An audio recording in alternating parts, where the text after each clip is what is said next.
Excellencies, it's an honor to join the launch of the Global Coalition. And I'd like to congratulate Secretary Blinken and all the participating countries and organizations on prioritizing health and welfare by addressing synthetic drug threat. INCB looks forward to supporting the Global Coalition in three areas: preventing diversion from illicit international trade, addressing designer precursors and pre-precursors, and building capacity to counter trafficking in NPS and non-medical synthetic opioids.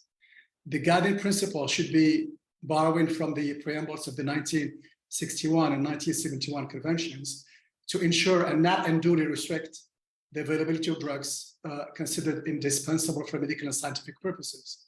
The government should at the same time aim at preventing diversion, in short, access without excess. INCB's 2022 availability report confirms persistent disparities in the consumption of opioid analgesics for pain treatment. Almost all consumption is concentrated in Western Europe, North America, Australia, and New Zealand, where overprescription and non-rational prescribing have also largely contributed to opioid use disorders and overdose death.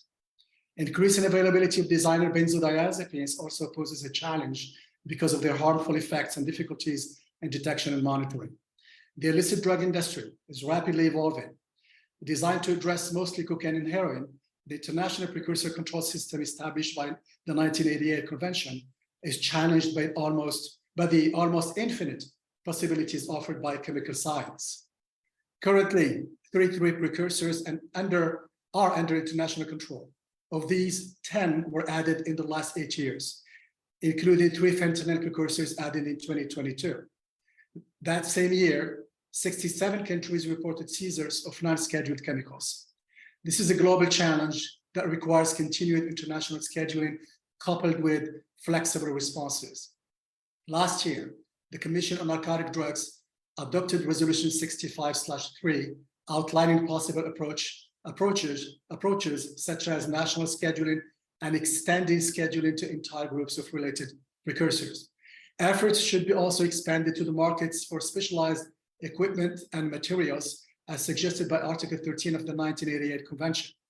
Tableting machines are encountered for methamphetamine pills in Southeast Asia, ecstasy in Europe and Oceania, fake heptagon in the Middle East, counterfeit tramadol in Africa, and synthetic opioids in North America.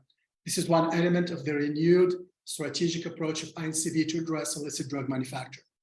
Under the framework of the Global Rapid Interdiction of Dangerous Substances program known as GRIDS, the board enhances government's capacity to respond to fast changing trafficking and marketing of NPS and fentanyls. INCB's technical cooperation aims at building national capacities and facilitating communications through state-of-the-art information exchanges and intelligence development platforms.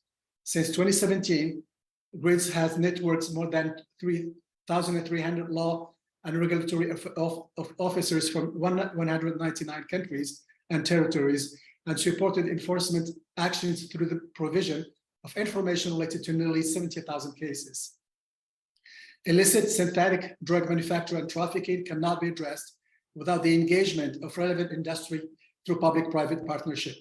INCB supports government in their dialogue with industry to prevent the illicit manufacture, marketing, movement, and monetization of precursors, designer precursors, and dangerous synthetic drugs. This also includes the development of tools and initiatives to prevent an exploitation of illicit web markets and platforms. In this regard, INCB has facilitated initiatives resulting in the dismantling of nearly 3,000 online marketplaces and illicit vendors of synthetic opioids and related precursors. In closing, I would like to highlight the importance of the coalition's third priority area, namely promoting public health interventions and services. As a psychiatrist myself and an addiction specialist, I have witnessed firsthand the difference that this makes to the lives of so many people. INCB emphasizes the importance of a balanced approach to drug control, reducing both supply and demand, and evidence-based approaches that respect human rights. This is essential to achieving the ultimate objective of the drug control conventions to safeguard the health and welfare of humankind. To this end, INCB looks forward to contributing to the efforts of the Global Coalition and to continue in cooperation with governments to ensure the implementation of the conventions. And thank you so much. Thank you very